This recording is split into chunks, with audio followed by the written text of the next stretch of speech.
Ardo, Eesti meistritiitel, kuidas hindad turniiri ja enda vormi?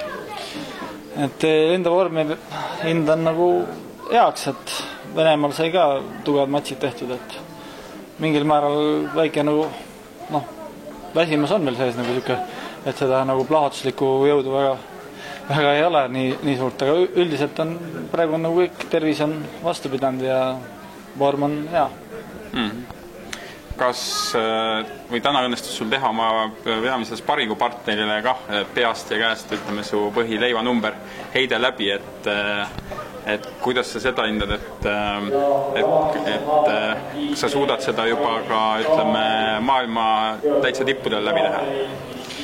See on siuke raske küsimus, et iga vastane on erinev ja eks kõik eksivad selles suhtes, et eksimatud maadet ei ole, et loodetavasti ta läheb läbi ja mõndadele ta on läinud läbi, et eks see siis paistab jah, et Matt on ümmargune, et võib kõik juhtuda, kunagi ei või teada. Vaatasid, et finaali matšis sa natukene venitasid seda matši, et kas sa tahtsid kiiresti võita või tahtsid ka rahvale seekord natuke võtteid näidata?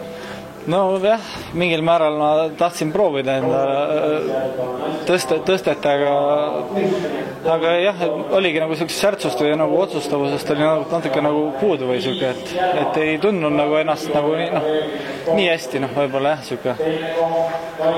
Et oleks võinud nagu kiiremini lõpetada jah, aga ma tahtsin nagu proovida mingid oma teatud võtteid nagu, et finaali vastane muidugi on nii kõva tasemega mees, et siis ongi hea proovida, lihvida oma mingeid teisi võtteid veel, et mis on nagu tagataskus, ütleme, mingid trumbid veel, et proovida.